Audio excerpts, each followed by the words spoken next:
propriedades leiteiras no momento, mas meu nome é Humberto Camargo. Hoje nós temos aqui, né, a Andressa Shows Bersa, que vai ser a nossa palestrante de hoje, falando um pouco sobre suplementação de bovinos na fase de recria, na época das águas. E para quem não conhece a Andressa, ela é engenheira agrônoma pela UFSCar, ela é mestre em doutoria em zootecnia pela FCAV da Unesp, em Jaboticabal, e doutorando em zootecnia também pela FCAV da Unesp de Jaboticabal. Andressa, fica à vontade para iniciar, a palavra é sua. Pode ficar à vontade. Obrigada, Humberto. Vou só projetar aqui, aí você me dá o ok se apareceu. Tá ok.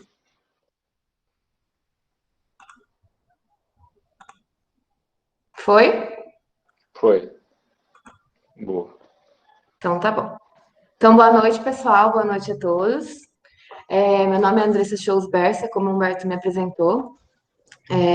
Primeiramente, eu gostaria de agradecer ao Grupo GEMPA, da Unesp Botucatu, ao Humberto pelo convite, né? Foi através da Bruna, que falou de mim. Ao professor Paulo Meireles, coordenador desse grupo, e a Júlia, que faz parte do marketing, e a toda a equipe do GEMPA. E também agradecer ao grupo de pesquisa a qual eu faço parte aqui na Unesp de Jaboticabal, que é a Unesp For. Agradecer por todas as oportunidades e a todas as pessoas também que estão me assistindo, minha família, meus amigos, e o pessoal do meu grupo, todo mundo. Hoje eu trouxe para vocês uma pequena palestra sobre suplementação da dieta na recria de bovinos de corte a pasto no período das águas. Eu queria deixar a vocês à vontade, qualquer dúvida, não sei como o Humberto vai organizar, se vai ser as dúvidas no meio da palestra ou no final, vocês que decidem, tá? Fiquem à vontade. Isso. O pessoal quiser ir mandando dúvida durante a palestra, a gente vai anotando aqui tudo certinho. E quem quiser esperar o final da palestra também para ir enviando as dúvidas, a gente depois vai estar esclarecendo a todos. Muito obrigado. Então, pode começar? Pode sim, fica à vontade, Andressa. Bom, pessoal, eu vou contar um pouquinho da minha trajetória acadêmica. Então, em 2012, eu ingressei na Universidade Federal de São Carlos, no campus de Araras, no curso de Engenharia Agronômica.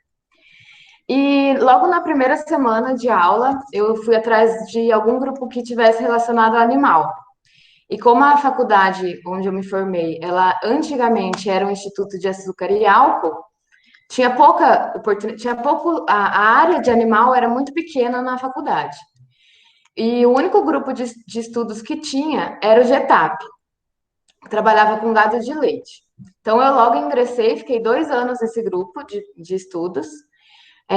Tinha atividades de gado de leite diárias, a gente também fez bastante atividade de extensão relacionada a manejo de pastagens, qualidade do leite e tudo mais. E durante a minha faculdade, eu ainda estava no GETAP, eu fui convidada a participar de um outro grupo de pesquisas, de uma área nada a ver com animal, que era o EASA, que é o Grupo de Estudos e Pesquisas em Água, Solo e Ambiente, e fui bolsista FAPESP.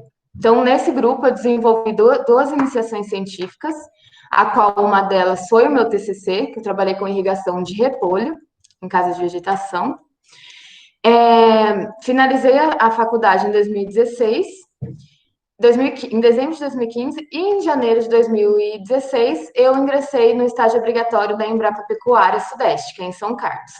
Lá eu fui orientada do Dr. Reinaldo de Paula, ele trabalha com alfafa para vacas de leite. Fiquei lá, então, 6 meses. Nesse meio tempo, prestei mestrado na Unesp e na Exalc, e entrei nos dois. Aí, na época, eu lembro que eu fiquei numa dúvida cruel de onde ir, o que fazer, e acabei optando pela Unesp FCAV, aqui em Jaboticabal. Então, em 2016, eu entrei aqui no mestrado com a professora Ana Cláudia Ruggieri, o doutor Abimael Cardoso foi meu orientador.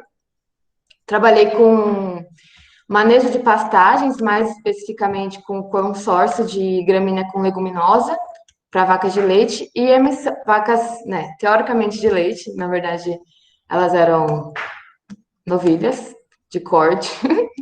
E trabalhei com emissão de metano entérico, né, gases de efeito estufa. Quando eu estava acabando o mestrado, eu tive a oportunidade de realizar um estágio sanduíche na Universidade do Texas, na Texas A&M University. Então, eu fiquei lá 4 meses, no finalzinho do mestrado, voltei só para defender mesmo, e ainda lá, na minha experiência, que eu fui orientada do Dr. Tedeschi, eu prestei doutorado e ingressei já com o professor Ricardo Reis, em 2019, no início. Recentemente, o meu projeto de pesquisa ele foi aprovado pela FAPESP.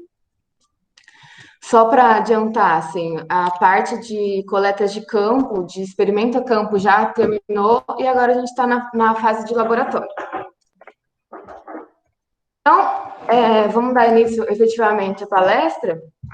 Como uma breve introdução, nós sabemos que o Brasil é o maior detentor do rebanho comercial bovino do mundo, né? E ele conta com aproximadamente 214 milhões de cabeças. A área que o Brasil ocupa hoje de pasto é de praticamente 163 milhões de hectares, cuja taxa de lotação média que o Brasil possui é de 1,06 unidade animal por hectare, que é uma média muito baixa, quando comparada às tecnologias que a gente tem hoje na mão para aumentar essa média. E a gente sabe também que a produção de bovino de corte no Brasil, ela é 87%, mais ou menos, desenvolvida em sistemas exclusivamente de pastagens, cujas forrageiras, elas representam um dos recursos alimentares mais econômicos e práticos para a produção animal. Então, nesse cenário, o desafio da pecuária é manter o equilíbrio do ecossistema e aumentar a produtividade por animal e por área, através de práticas de manejo da pastagem sustentáveis, que respeitem os limites da planta forrageira e que garantam uma produção de forragem de alto valor nutritivo em quantidade e qualidade. E também através de práticas de manejo nutricionais, como a suplementação da dieta, que garantam o balanço entre o nitrogênio e a energia no rumen e que, consequentemente, aumente o desempenho animal. No entanto, essas forrageiras tropicais, elas apresentam como característica típica a estacionalidade de produção, que além de concentrar sua produção 80% no período das águas e 20% no período da seca, ela resulta em variações na composição química e estrutura do dossel, que interfere diretamente no desempenho animal, e também essa estacionalidade de produção é o que muitas vezes acontece o boi sanfona, ou seja, tudo que ele ganha no período das águas, ele perde na seca e o produtor fica com uma margem de lucro muito pequena em função dessa perda de peso. Então, pensando nessas variações, nessas oscilações da produção de forragem no ano, o manejo nutricional ele deve ser feito em função da quantidade de forragem, ou seja, da disponibilidade de forragem aos animais, e também da qualidade de forragem, no que se refere ao valor nutritivo, que envolve aí a composição química e a digestibilidade, e o consumo do animal. Essa aqui é uma figura muito tradicional que a gente da forragicultura e nutrição animal usa, que a gente chama de gráfico de Motte. A base dele é de que o aumento da taxa de lotação, esse eixo X aqui, ele promove um aumento do ganho por área, que é essa linha tracejada, porém diminui o ganho por animal, uma vez que o animal não vai ter chance de selecionar o alimento como se ele tivesse numa situação de subpastejo. Então, por outro lado, a redução da taxa de lotação, ela reduz o ganho por área, então a nossa área está sendo ocupada por menos animais, mas aumenta o ganho por animal, porque o animal tem a chance de selecionar aquilo que ele vai ingerir. E esse ponto aqui, exatamente aqui, ele mostra a pressão ótima de pastejo, que é quando a gente pode ter um ajuste prático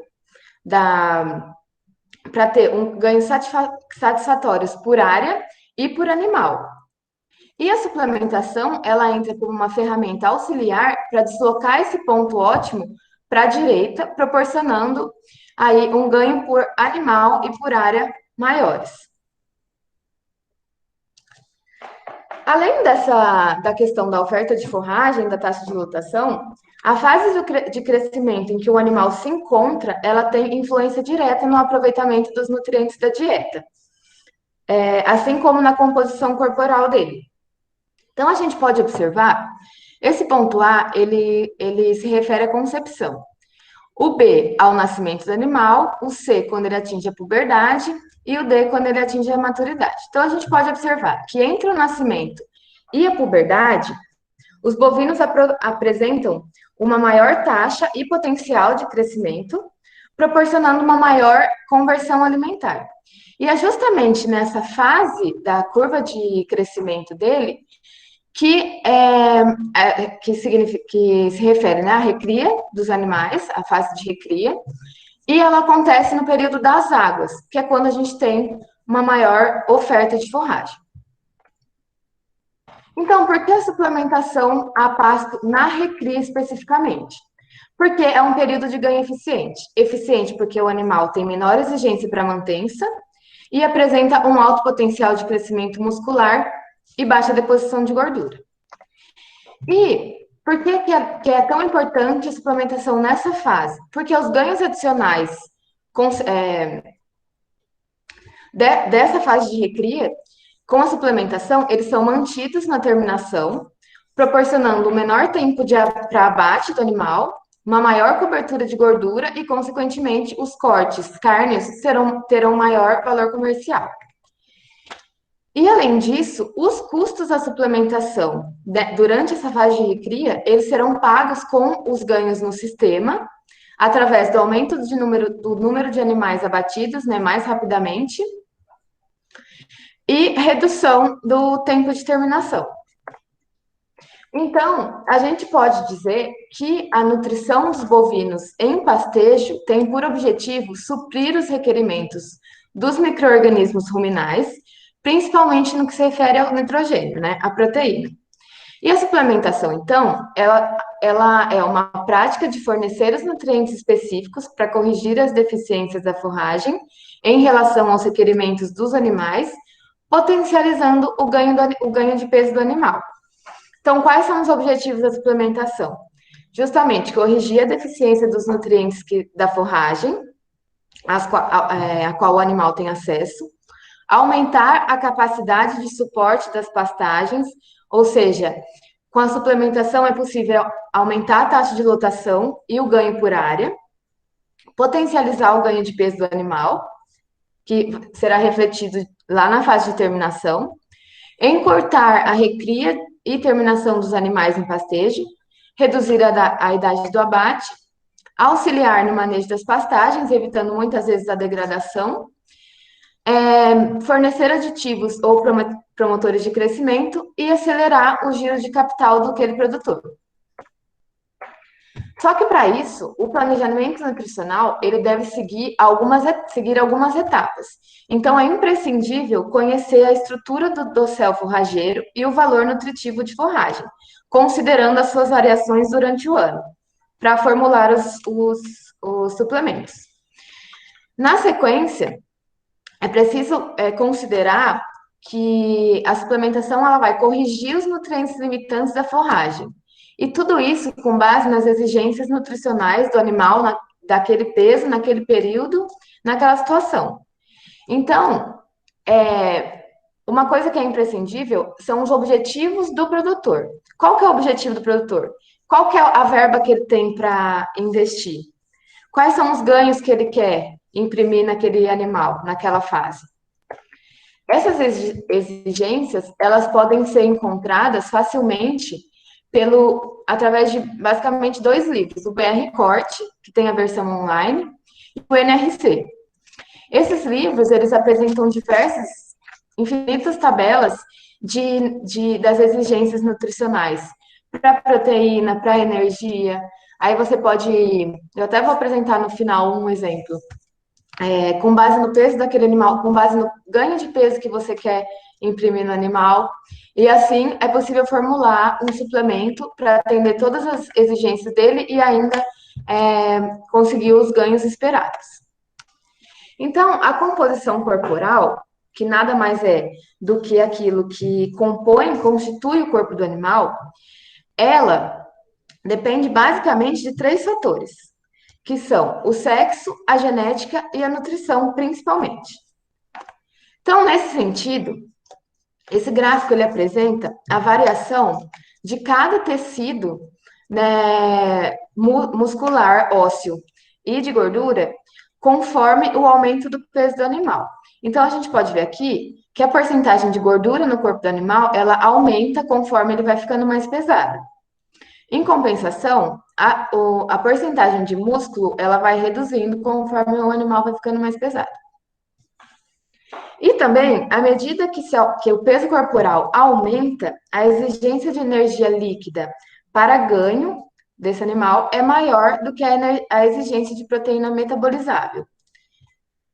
Isso aqui, esse gráfico, eu retirei ele do NRC 2016 e mostram as exigências para animais, para novilhos, ganhando 1 quilo por dia. Mas são inúmeras as situações.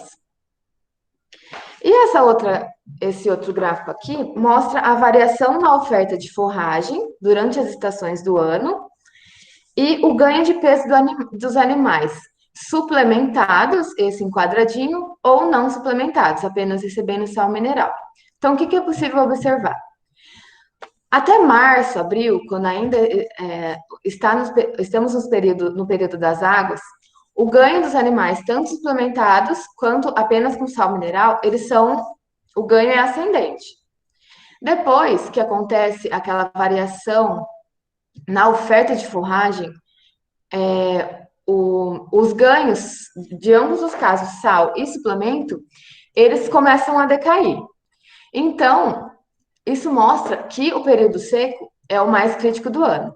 Quando os animais estão consumindo forragem de baixo valor nutritivo, com alto teor de fibra indigestível e baixo teor de proteína bruta, muitas vezes até menores do que o limite, que é 6 a 7% na matéria seca.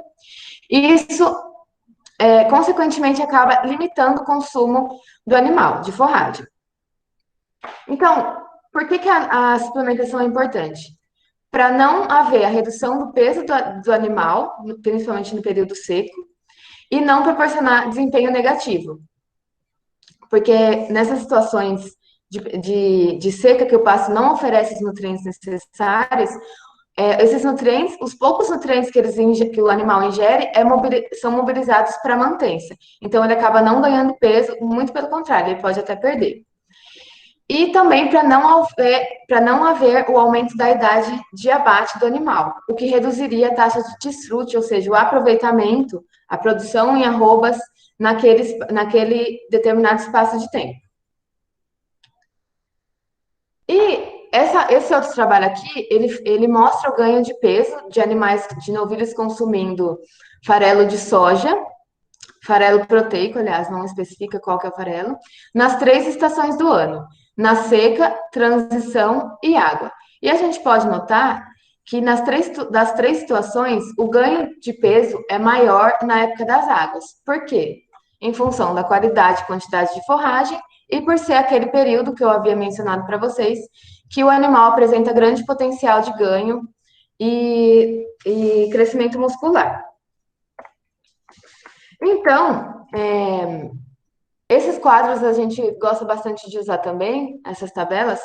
Elas apresentam as respostas dos bovinos a diferentes tipos de suplementos em função da característica do pasto, na época das águas, tá bom? Agora a gente vai focar nas águas. Então, quando a gente tem uma baixa massa de forragem na época das águas, peraí, já é uma falha no sistema de produção. Você não está manejando o seu pasto corretamente. Então, a suplementação, né, nessa situação que você tem baixa massa de forragem, ela não deve ser usada como uma estratégia para corrigir as falhas no manejo da pastagem, e sim como uma forma de aumentar as eficiências agronômica, zootécnica, econômica, ambiental e social da produção de bovinos a pasto. Em outra situação, quando essa massa de forragem é baixa, o teor de fibra é baixo e o teor de proteína é baixo, qualquer suplemento energético, proteico ou até uma ureia, eles vai proporcionar um maior desempenho animal. O animal vai responder àquela suplementação. Em outro cenário, quando a massa de forragem é alta no período das águas, aí já demonstra o quê? Um manejo teoricamente correto do seu pasto.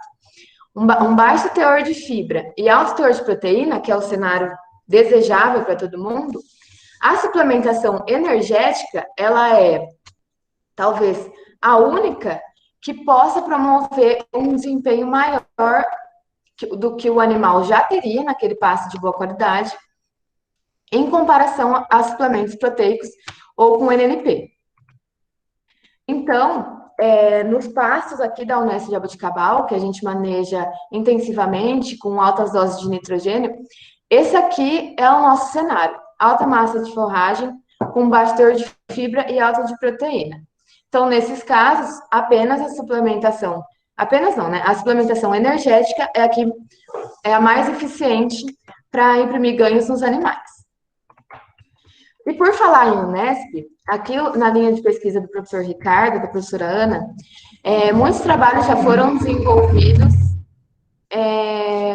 testando alturas de pastejo, doses de nitrogênio, interceptação luminosa, e chegamos à conclusão de que a adubação nitrogenada em dose de 150, 180, até 270 quilos de nitrogênio por ano, por hectare, conciliada a uma altura de pastejo de 25 centímetros, que corresponde à interceptação luminosa de 95%, ela promove um pasto com alta proporção de folhas, alta quantidade de proteína e de nitrogênio na sua forma solúvel, baixos conteúdos de fibra indigestível, alto consumo de nutrientes digestíveis, possibilitando um alto ganho por animal e por área, porque a gente consegue colocar mais animais naquela área, e uma baixa degradação dos pastos.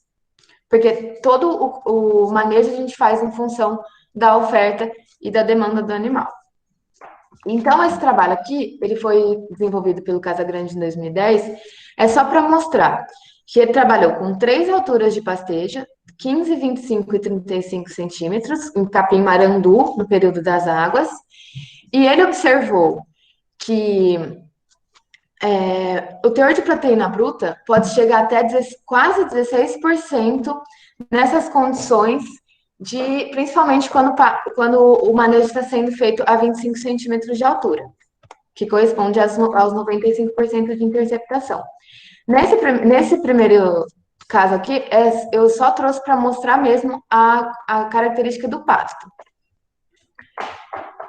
Então, por apresentar condições edafoclimáticas favoráveis à oferta em quantidade e qualidade de forragem, a estação chuvosa do ano, ela é propícia para potencializar os ganhos dos animais, porém, raramente elas permitem manter um balanço ótimo entre as exigências dos animais e os nutrientes necessários para altos ganhos.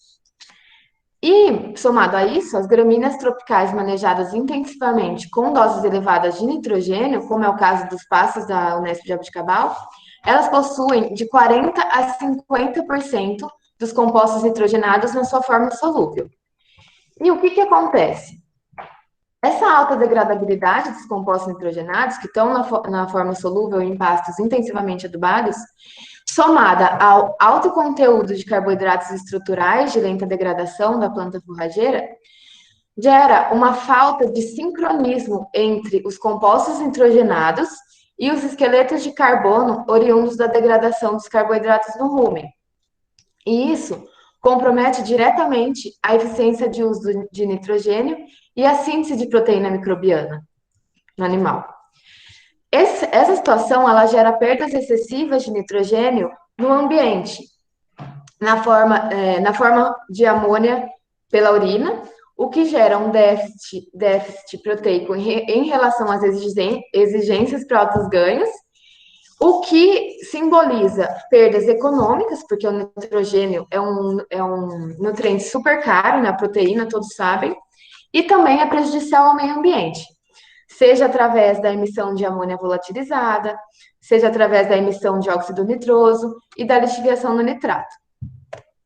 Então, nessa situação em que os pastos são adubados com altas doses de nitrogênio, que se tem os compostos nitrogenados estão praticamente em sua forma solúvel, o pesquisador Pop, McLennan, em 95, também um clássico, ele estabeleceu que quando a relação de proteína bruta por quilo de matéria orgânica digestível é menor do que 160 gramas, o animal consegue a sua máxima eficiência na síntese de proteína microbiana. Aliás, os micro-organismos ruminais conseguem trabalhar em sua máxima eficiência. Porém, quando essa relação aumenta e ultrapassa os 210 gramas, se tem um baixo aproveitamento da proteína bruta da forragem em síntese de proteína microbiana, gerando perdas excessivas de nitrogênio, o que volta àquela história de ser prejudicial ao ambiente e você está jogando praticamente seu dinheiro fora. Então, nesse cenário, a suplementação energética com carboidratos altamente fermentáveis, ela entra como uma alternativa para contornar essa situação, uma vez que, através do suprimento de energia metabolizável para capturar o excesso de nitrogênio da forragem que está no rumen, promove um maior sincronismo entre a energia e a amônia no rumen, aumentando o desempenho animal. E dependendo do nível de suplementação que você utilizar, é possível aumentar a taxa de lotação e, consequentemente, o ganho por área. No entanto, diferenças nas respostas à suplementação energética podem ocorrer em virtude do tipo de substrato energético, seja pelo amido proveniente do milho ou a pectina da polpa cítrica, tanto em virtude do horário de fornecimento, para coincidir a suplementação com os principais eventos de pastejo. Sempre de modo a manter aquela relação inferior a 160 gramas de proteína bruta por quilo de matéria orgânica digestível. Então, inclusive, esse é o assunto da minha tese de doutorado. Eu vou pincelar um pouquinho mais para frente, e se alguém tiver dúvida, é só me perguntar depois. Eu não trouxe propriamente o meu projeto aqui, porque eu quis abordar a suplementação como um todo, e não apenas a suplementação energética em horários e fontes diferentes. Então, voltando um pouquinho lá nas aulas de nutrição que a gente tem na graduação, os alimentos, eles podem ser classificados em volumosos, concentrados e outros tipos. Os volumosos são quando o teor de fibra bruta é maior ou igual a 18%, e esses volumosos podem ser divididos em secos ou úmidos. Os secos são o feno e as palhas, e os úmidos, silagem, forragem verde, as raízes e os tubérculos.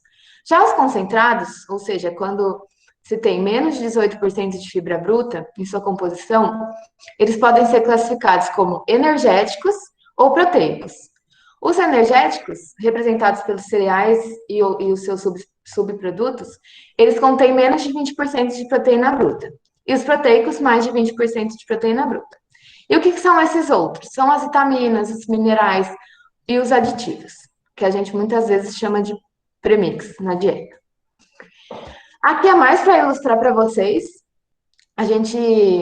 Os produtores também se referem mais aos tipos de suplemento, como o sal mineral, que geralmente deve ser fornecido à vontade ao animal, o suplemento energético e o proteico energético. Raramente a gente utiliza o termo suplemento proteico, porque na maioria das vezes ele acaba sendo energético também.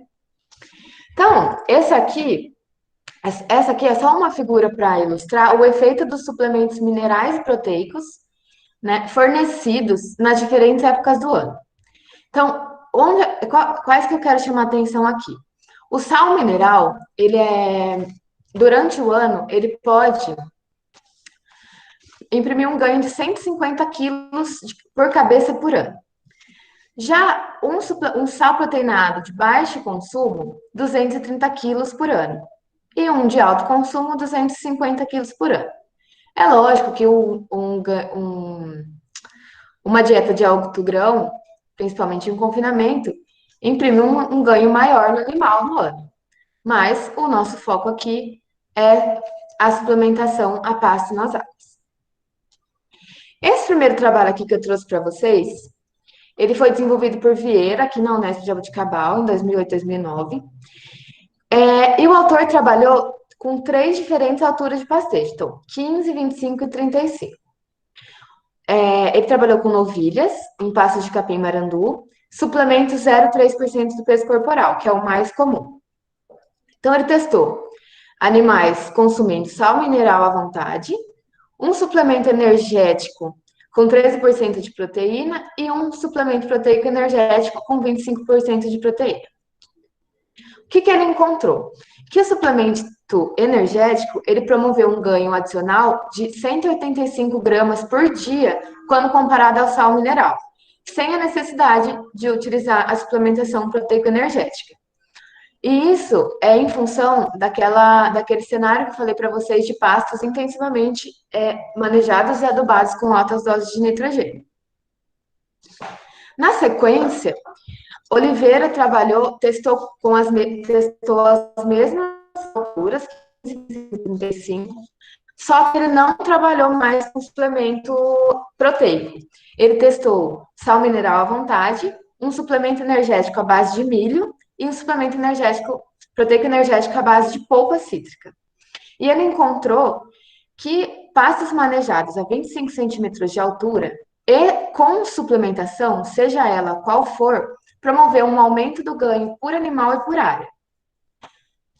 No entanto, a polpa cítrica, ela foi provada, né, que pode ser utilizada sem comprometer o consumo e a digestibilidade da fibra da forragem e melhorou também a eficiência microbiana. Na minha tese de doutorado, estou até testando o milho em comparação à polpa, porque a polpa a gente sabe que é um subproduto da indústria de suco, né, de frutas cítricas. E, por ser um subproduto, ela não é consumida por humanos e também é muito mais barata em comparação ao milho. Então, a polpa ela vem ganhando muito destaque na nutrição dos ruminantes. E, em outro experimento conduzido aqui na Unesp de Jaboticabal, cujos autores testaram em 2 anos subsequentes uma mistura mineral, sal mineral à vontade, um suplemento convencional à base de farelo de algodão e milho, um suplemento cuja fonte proteica foi substituída por 50% com DDG, que é um subproduto da produção de etanol do milho, e substituindo o farelo de algodão em 100% pelo DDG. E os autores observaram que é possível fazer a substituição até 100% do farelo de algodão pelo DDG e isso não afeta o ganho de peso do animal. Mais uma vez, assim como a polpa cítrica, a gente está falando de um subproduto da indústria, da agroindústria. O que no âmbito social é melhor porque a pecuária ela não competiria com a alimentação humana. E também os autores observaram que essa suplementação a 0,3%, ela aumentou até 29% o ganho médio diário dos animais, quando comparado a animais recebendo apenas sal mineral. E só mais esse trabalho, para mostrar, foi desenvolvido pela Adriana Ferrari nesse último ano, ela testou 3 suplementos, sendo ele o farelo de soja, né, o FS é o farelo de soja, o suplemento energético à base de milho e um suplemento múltiplo com DDG. E ela não observou diferenças significativas entre esses suplementos. No entanto, ela concluiu que o uso de suplemento proteico energético com DDG e o suplemento energético com milho pode substituir a suplementação com farelo de soja, que é uma fonte muito mais cara, sem causar o efeito negativo no desempenho animal. Então, agora falando um pouquinho sobre níveis de suplementação, quais são os fatores que a gente deve considerar para estabelecer o nível, a quantidade de suplemento por cabeça na nossa propriedade? Primeira coisa, os objetivos. Qual que é o ganho por área que eu quero ter? Qual que é o ganho por animal que eu quero ter no final daquele ciclo ou por dia? Qual é a idade que eu quero abater meus animais ou quero confiná-los? Os custos do suplemento, os custos com transporte, o preço da roupa, que a gente sabe que está oscilando demais. E a gente tem que considerar também as alternativas de subprodutos, que muitas vezes são muito mais baratas do que os ingredientes convencionais, sempre de modo a respeitar o limite máximo de inclusão na dieta, e também deve considerar o manejo do pasto. Qual é a taxa de lotação que eu vou utilizar? Eu vou fazer o ajuste da taxa de lotação com base em quê? Na altura? Na massa de forragem? Na oferta? Quanto que meu pasto tem de proteína? Com quanto que eu vou colocar? Como que eu vou formular o meu suplemento? E também considerando a estrutura do dossel. Não adianta nada ter um pasto adubado e superlotar, o pasto estará completamente sujeito a degradação e a maior proporção de colmos em relação à folha, sendo que a gente sabe que é a folha que contém o maior valor nutritivo. Então, esse trabalho desenvolvido por Correia testou 4 níveis de suplementação: 0, 0,3% do peso corporal, 0,6 e 0,9. E o autor verificou que houve um aumento linear tanto da taxa de lotação, quanto do ganho de peso por animal por dia, quanto do ganho por animal por área, por hectare. Então, a gente vê que só da taxa de lotação, quando ele não suplementava os animais, ele conseguia colocar 4,5 A por hectare, em pastos adubados, obviamente. Enquanto, num nível de suplementação a 0,9, ele conseguiu 6,1. Da mesma forma, a gente vê que o ganho de peso, ele não dobrou, mas chegou a quase dobrar. De 600 gramas só com sal, foi para quase 1 quilo por dia. E o ganho por ar a mesma coisa, mais do que dobrou. Esse outro trabalho aqui foi desenvolvido aqui na Unesp de Jaboticabal em 2009. Os autores testaram 3 alturas de dossel e verificaram com sal mineral e um suplemento. E os autores verificaram que a taxa de lotação ela decresce linearmente com um acréscimo na altura de pastejo, independente da suplementação. Ou seja, para eu conseguir manejar e manter o meu pasto a 35 centímetros de altura, eu tenho que colocar menos animais do que um pasto de 15 centímetros. No entanto, essa taxa de lotação foi sempre superior nas 3 alturas dos animais, dos pastos que estavam os animais estavam sendo suplementados em relação aos animais que estavam apenas recebendo sal mineral. E que a suplementação permitiu um aumento de 9,5% de animais na mesma área. E isso equivaleria a um animal de 200 quilos a mais na mesma área, por hectare. E eles também verificaram que a suplementação usa a suplementação proporcionou um aumento na capacidade de suporte dos pastos, refletindo em maior produtividade por área, e que é possível manejar os pastos mais baixos em relação à suplementação apenas com sal mineral, sem que ocorra redução da densidade populacional dos perfilhos e futuramente uma degradação do pasto. Então, nesse gráfico, comparando as 3 alturas, ele viu que o ganho médio diário aumenta conforme o aumento da altura do dossel e que a suplementação que ajudou a promover esses resultados. Eu também trouxe para vocês quais são os efeitos associativos entre a forragem e o suplemento. Porque muitas vezes, essa é uma das dúvidas, em relação ao nível de suplemento que eu vou fornecer aos animais. São 3, basicamente, os efeitos. Então, no substitutivo, o animal consome a mesma quantidade do que ele consumiria apenas com forragem, porém, o consumo de forragem dele diminui na mesma proporção que o de concentrado aumenta. Esse efeito ele é mais observado quando os níveis de suplementação estão acima de 0,6% do peso vivo. O efeito aditivo já é diferente. Então, o consumo de forragem é constante nos diferentes níveis de suplementação, porém ocorre uma adição no consumo total em função do suplemento fornecido. E o combinado, o consumo total ele aumenta, porém a redução no consumo de forragem e incremento do consumo de suplemento. Então, esse aqui é a mesma coisa do slide anterior, só que é mais para deixar, é uma outra forma de ilustrar, talvez fique mais claro na cabeça de vocês.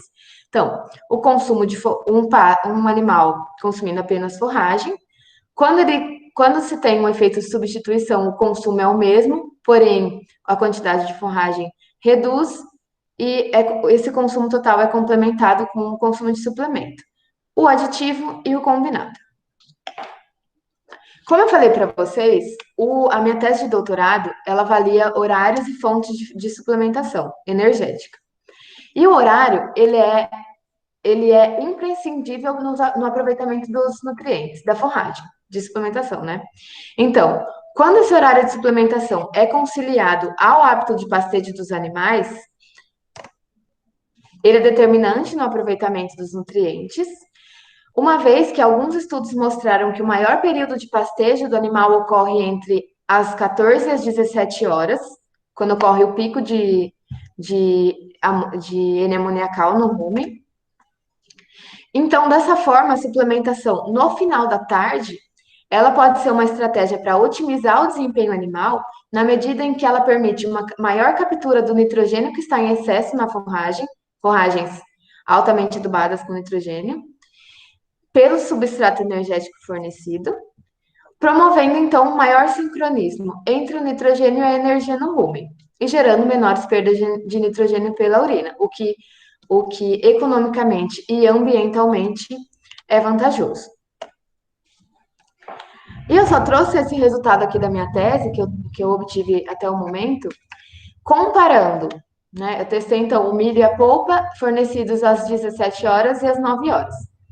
Comparando a fonte de suplemento energético nos diferentes horários, não tem diferença, nem para o milho e nem para a polpa.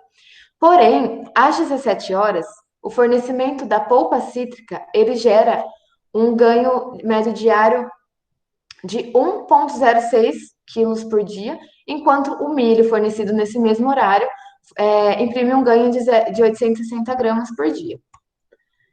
E esse resultado, ele vai de encontro à nossa hipótese de que justamente a suplementação no final da tarde, em função do maior pico de pastejo acontecer à tarde, ela aumenta o desempenho animal. E muitos são os fatores que podem influenciar e responder a esse maior desempenho. Então, dentro da minha tese, eu vou avaliar a eficiência de uso de nitrogênio, a síntese de proteína microbiana, a composição química do pasto. Então, são vários os fatores que podem influenciar esse maior ganho médio diário que eu consegui no experimento. E também um outro ponto que muito produtor tem dúvida é a frequência de suplementação.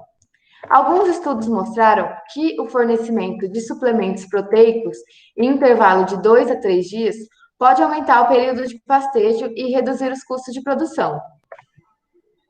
E também que os ruminantes eles podem ser suplementados com proteína em intervalos maiores do que um dia, e os resultados são benéficos da suplementação e persistem após a ingestão do concentrado. E que a suplementação 2 vezes por semana pode propiciar um consumo e digestibilidade de forragem semelhante ao observado com uma suplementação diária. No entanto, muitos trabalhos, principalmente trabalhos conduzidos na estação seca, avaliam a frequência de suplementação e são inúmeros os resultados. Só que o que a gente tem que considerar? E o que o produtor tem que considerar? O tamanho da propriedade e a proximidade dos piquetes. Se eu tenho uma fazenda imensa e tenho pouca mão de obra, tenho um peão para tocar minha fazenda inteira, não tem como ele suplementar os animais diariamente, do piquete que está mais longe. Então, eu tenho que considerar o tamanho, a mão de obra, o gasto com combustível. Tem muito produtor utilizando caixas d'água fechada para armazenar suplemento, para fornecer 2, 3 vezes na semana, e vai de moto ou vai a cavalo para fornecer esse suplemento aos animais, e isso é uma forma de conter os gastos. E também deve pensar na chuva. Não adianta nada eu suplementar uma vez por semana, fornecer 0,3% do peso de suplemento e multiplicar pelos dias, sendo que, principalmente no período das águas, a chance de chuva é alta e se o meu coxo não é coberto, eu vou perder aquele suplemento. E também a gente tem que considerar os limitantes de consumo. Se eu vou fornecer o meu suplemento 2 ou 3 vezes por semana, e eu não quero que o animal chegue e consuma todo aquele suplemento de uma vez, eu posso utilizar uma dose maior de sal ou de ureia, respeitando o limite máximo, logicamente. Então, são muitos os fatores que devem ser considerados quando se pensa em frequência. Esse trabalho aqui, ele foi testado nas 3 estações do ano, né? Seca, águas e o período de transição. E os autores testaram suplementação diária e suplementação segunda, quarta e sexta. O que eles concluíram? Que a suplementação infrequente influencia negativamente o desempenho dos animais. Então, quando os animais foram suplementados todos os dias, eles conseguiram um ganho de 234 gramas por dia, enquanto animais suplementados apenas 3 vezes por semana conseguiram um ganho de 124 gramas por dia. Colocando isso em um gráfico que ilustra melhor os ganhos, a suplementação diária, nenhum dia o ganho foi negativo, enquanto a suplementação 3 vezes por semana, em alguns momentos os animais perderam peso. Então, nessa condição, os animais foram suplementados no período da seca, a 0,3%, 3 vezes por semana, o ganho não foi satisfatório, comparado a uma suplementação diária. E já nesse outro trabalho, desenvolvido por Moraes em 2008, foi testada a suplementação todos os dias, suplementação de segunda a sexta-feira e suplementação de segunda, quarta e sexta.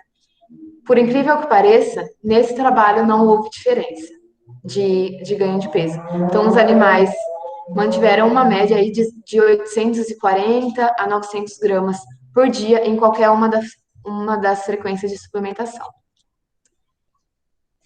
E falando um pouquinho sobre a genética dos animais. A maioria dos trabalhos conduzidos aqui no Brasil são com Nelore. No nosso grupo de pesquisa no NESP4, agora a gente está começando a trabalhar com cruzamento F1 Angus Nelore. E eu trouxe para vocês alguns dados, né, não são nem trabalhos, são as tabelas do BR Corte, para vocês verem a diferença da necessidade, das exigências nutricionais de animais puros, zebuínos, que mais especificamente de Nelores, e de cruzados de corte de leite. Então, por exemplo, eu peguei essa tabela aqui, que é, como eu falei lá atrás, quando apresentei os 2 livros que é possível a gente pesquisar as exigências. Esse aqui é um modelo de tabela.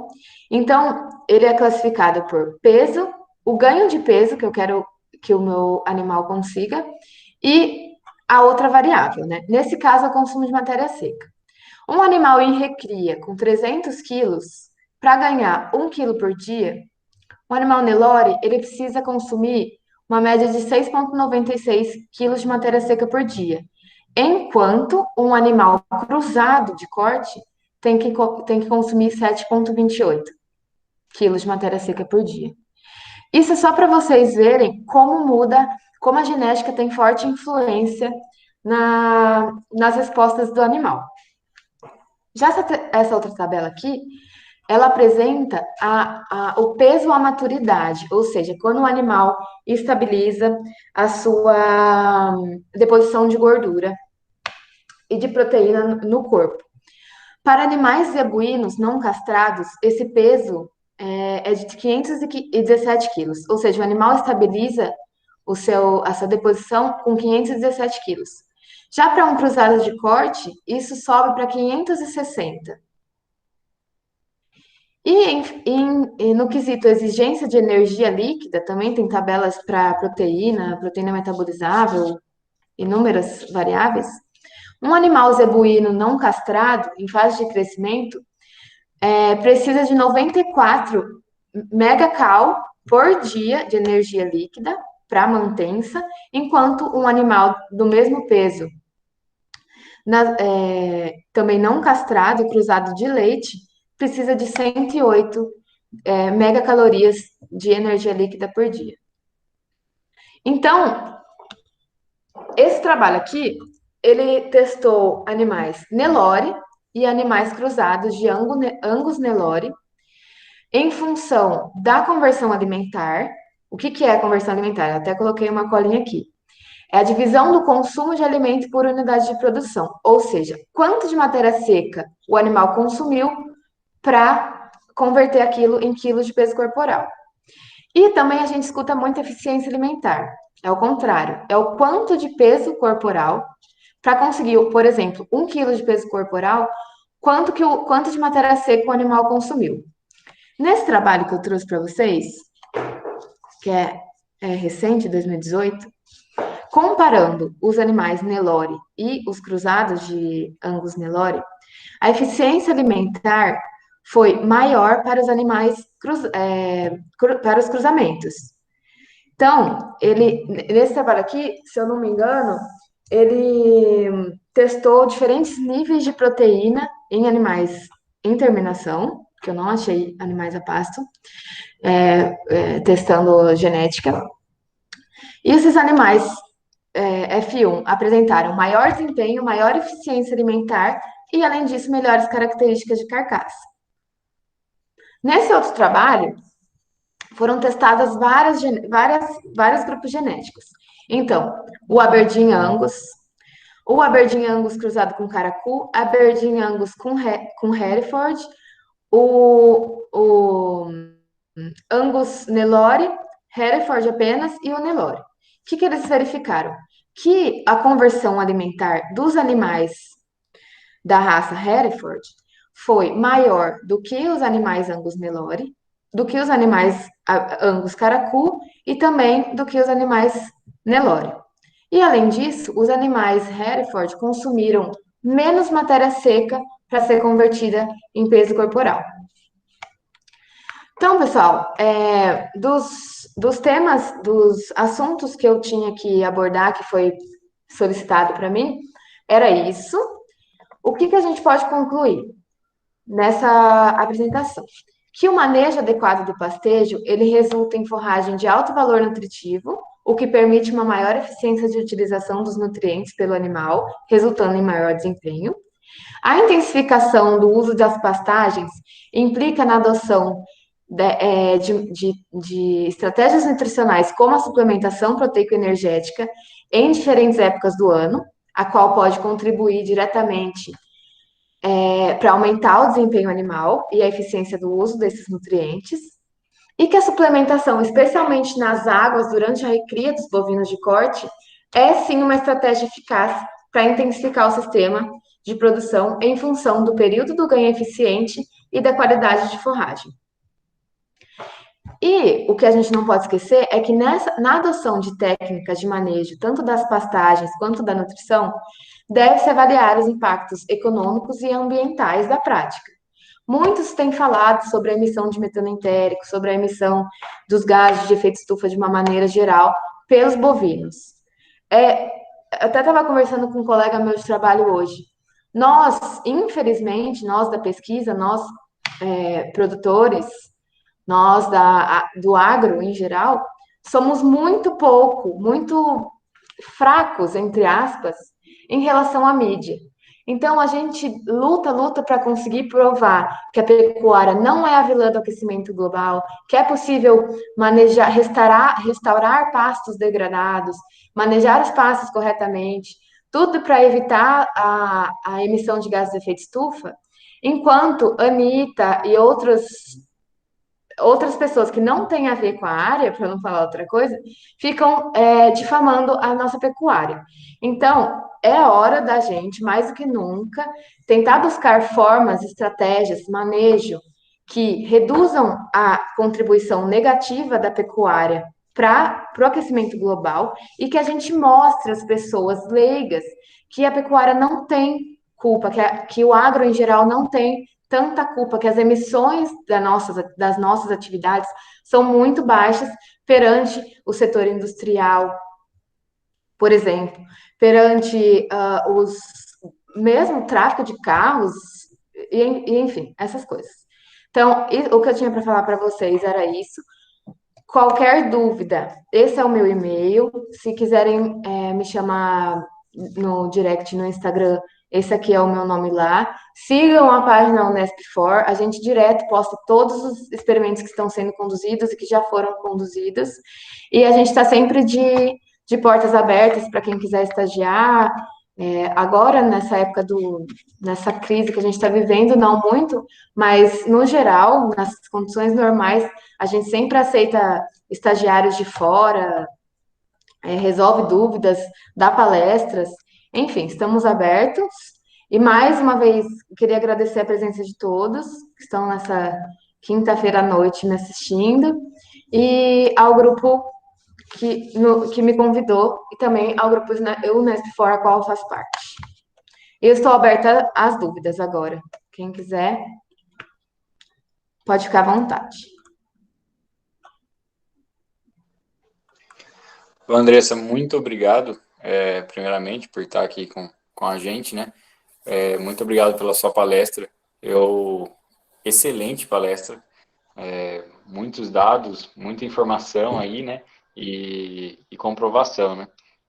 Então, só tenho a agradecer a você por disponibilizar esse tempinho seu, né? De estar aqui com a gente, estar passando essa informação toda para nós, né? Do grupo, para todas as pessoas que estamos assistindo aqui agora. E te parabenizar mesmo. Muito boa essa palestra mesmo. Para o pessoal que quiser ir mandando perguntas, é só ir mandando aí na caixinha de diálogo que a gente tem aqui no Meet. E eu tive uma dúvida já no meio da palestra, então eu queria fazer uma pergunta. Pode fazer, fica à vontade. Andressa, uma parte você falou da adubação nitrogenada, né, que vocês utilizam aí em Jaboticabal, e dos níveis dela, né? Aqueles dados de quilos, é quilo de N mesmo, né? Não quilo de ureia. De N. Tá. A gente... E aí, Pode falar. Aí vocês encontraram alguma média melhor ou depende muito do tipo de forrageira que vocês utilizam ou algo assim?